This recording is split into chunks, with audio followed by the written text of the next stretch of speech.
तीनों भाइयों के हिस्से में मकान का जितना भी हिस्सा आया था, उन्होंने एक दूसरे से अलग एक ऊंची ऊंची दीवार अपने अपने हिस्से में उठा ली थी। अब कोई किसी से कोई मतलब नहीं रखता था, लेकिन अमित की बढ़ती दौलत और रसूख से उसके दोनों भाई और उनकी पत्नियां बहुत चलती थीं, क्योंकि उनकी हालत अमित के मुकाबले बहुत निम्न थी। अभी कुछ दिनों पहले ही अमित ने अपनी बड़ी बेटी शारदा की मंगनी बहुत धूमधाम से की थी।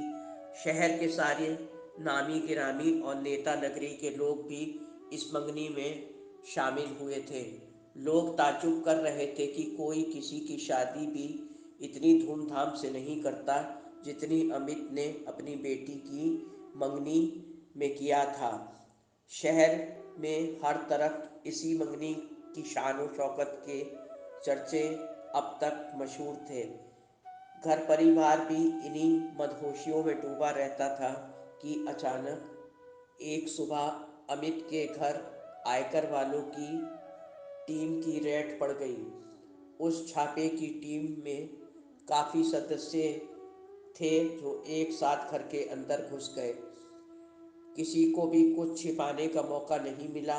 अब टीम प्रमुख ने अमित से उसकी दौलत का सारा ब्यौरा लेना शुरू किया, जिसमें अमित का मकान, दुकान, कोठी, हवेली, खेत खलियान, सोना चांदी, बैंक बैलेंस और सारी मिलें, फैक्ट्रियां और बैंक लॉकर्स का भी जिक्र था। यहाँ तक कि घर में जितने भी किसी भी सदस्य के शरीर पर जेवर उस वक्त मौजूद थे, उनकी भी लिखा पढ़ी हो रही थी। हर तरफ घर में हड़कंप मचा हुआ था। टीम के सदस्य घर वालों पर पैनी नज़र रखे हुए थे कि कहीं कोई कुछ गड़बड़ ना करे। खैर, ये सब छानबीन करते करते टीम को दोपहर हो गई। अब टीम के इंचार्ज ने कहा कि हम सब अभी खाना खाकर आते हैं, आप लोग भी जल्दी से अपना खाना खा लीजिए।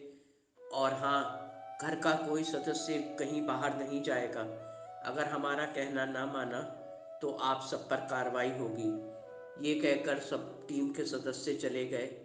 अब अमित की पत्नी ने जल्दी से सबके लिए खाना परोस दिया, मगर अमित ने भरी थाली सरका दी और पत्नी से बोले, तुम लोग खाना खाओ, मुझे भूख नहीं है। फिक्र और चिंता की लकीरें अमित के चेहरे पर उभर आई थीं। झल्लाहट से अमित का चेहरा लाल हो रहा था, मगर बेबसी थी। उनकी पत्नी शैला ने भी खाना नहीं खाया और रोते हुए बोली, ये सब करामात जलन में किसी ने करवाया है। तुम्हारे नासपीटे भाइयों के सिवा और कौन हमारा दुश्मन हो सकता है जो हमसे जले। और ये कहकर वो भी जोर जोर से सिसक सिसक कर रोने लगी। अमित ने गुस्से से पत्नी से कहा, ये सब बातें करके मेरा दिमाग मत खराब करो। अभी जो सामने है उससे तो निपटने दो। हम बहुत बड़ी विपत्ति में फंस चुके हैं। सरकार की निगाह में हमारा एक एक जर्रा नजर आ जाएगा। कितना बड़ा नुकसान होगा जानती हो। घर में एक अजीब सी खामोशी पसर गई। सब एक दूसरे को बेबसी से देख रहे थे। कुछ देर बाद खाना खाकर आयकर टीम के सदस्य दोबारा आकर अपने काम में व्यस्त हो गए।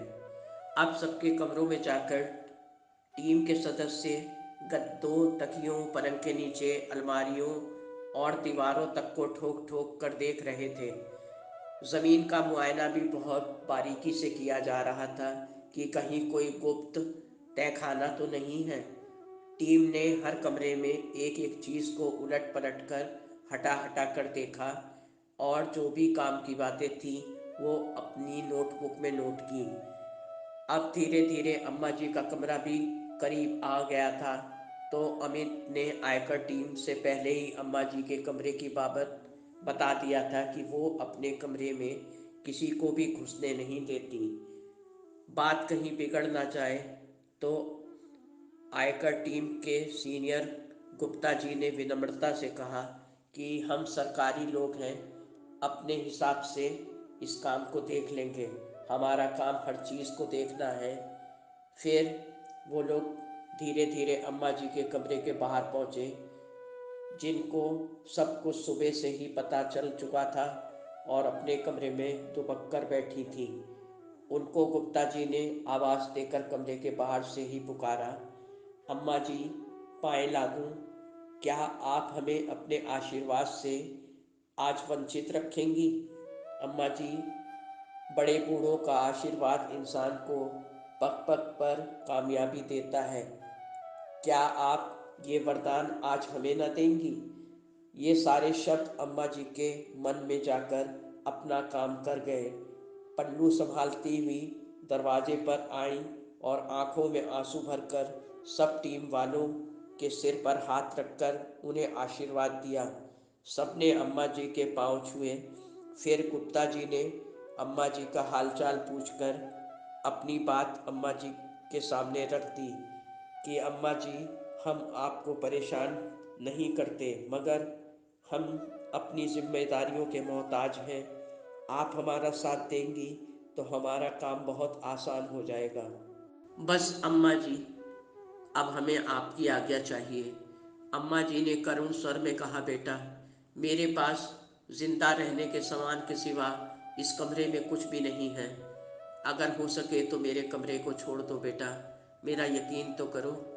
तो गुप्ता जी ने कहा, अम्मा जी, आपकी हर बात का हमें 100% यकीन है, मगर कानून के सामने हम भी बेबस हैं। आप हमें अब और प्रतीक्षा ना करवाइए। फिर अम्मा जी रोने लगी। समझ रही थी टीम की ड्यूटी और कर्तव्यों को और सरकारी कार्रवाई को भी। उन्होंने भरे मन से अपने कमरे की तलाशी की इजाज़त आयकर टीम को दे दी। आयकर टीम से ज़्यादा उत्तेजना घर के सदस्यों में थी। आखिर अम्मा जी क्यों किसी को इस कमरे के भीतर नहीं आने देती? वो सब भी टीम के साथ ही उनके कमरे में घुस गए। अब बिस्तर, अलमारी, सारे कमरे को छानने के बाद टीम के सदस्यों की निगाह एक बक्से पर जाकर रुक गई। जैसे ही टीम उस बक्से की तरफ बढ़ी, वैसे ही तत्परता से अम्मा जी ने वो बक्सा अपने कब्जे में ले लिया और गिड़गिड़ाती हुई बोली, भैया, इसमें कुछ भी नहीं है, मेरी बात का यकीन करो। बस कुछ फटे पुराने कपड़े इसमें यादगार के रूप में रखे हैं। तो टीम के सीनियर गुप्ता जी ने हमदर्दी दिखाते हुए कहा, अम्मा जी, आप बिल्कुल बेफिक्र रहिए। आपकी यादगारों को यथावत हम रखेंगे और कोई नुकसान नहीं होगा।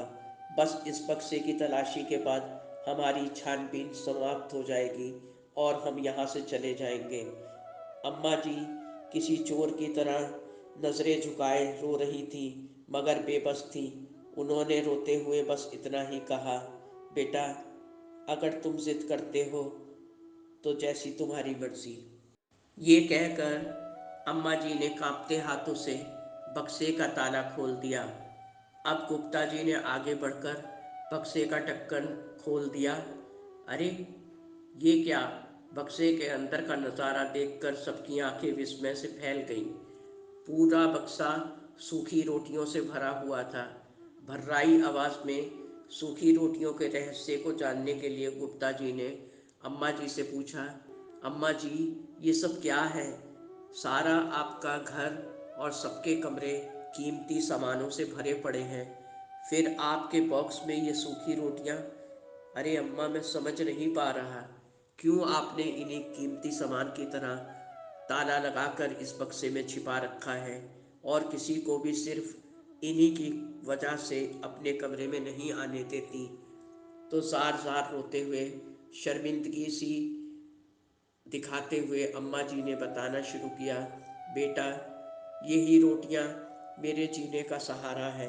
बेटा, इन सूखी रोटियों का रहस्य सिर्फ इतना सा ही है कि सप्ताह में एक दिन सारा घर बाहर घूमने जाता है। उस दिन घर के सब नौकरों की भी छुट्टी रहती है और घर में खाना नहीं बनता। जो घूमने जाते हैं सब लोग तो खाना भी बाहर ही खाते हैं। मैं इसी दिन के लिए अपनी थाली से रोज़ रोटी बचा बचा कर और सुखा कर इस बक्से में रखती रहती हूँ, और सप्ताह में उस दिन जब सब बाहर होते हैं और खाना भी नहीं बनता, तो मैं अपनी भूख के हिसाब से इन्हें पानी में भिगो देती हूँ और मुलायम होने के बाद इन्हें खा लेती हूँ। बेटा, मेरे लिए ये दुनिया की सबसे कीमती वस्तु है। गुप्ता जी की टीम और घर के सब लोग इस अनोखे सच को देख सुनकर बहुत शर्मिंदगी से नजरें झुकाए खड़े थे। अम्मा जी की बातों के सवालों का जवाब किसी के भी पास ना था। दोस्तों, उम्मीद है ये हृदय विदारक कहानी आपको भी विचलित कर गई होगी। अपने मम स्पर्शी एहसास को मेरे कमेंट बॉक्स में ज़रूर शेयर करें और वीडियो को लाइक और चैनल को सब्सक्राइब ज़रूर करें। घर के बुज़ुर्गों को कभी फालतू या बोझ होने का एहसास न होने दें। इनके ना रहने से या इन्हें कष्ट देने से घर की सारी रौनकें ईश्वर छीन लेते हैं। इन बुज़ुर्गों को प्यार और इनकी देखभाल नन्हे बच्चों की तरह करते रहें। इनकी दुआओं से जीवन हर ऊंचे मुकाम तक पहुंच जाता है। धन्यवाद। आपकी अपनी जैस्मीन।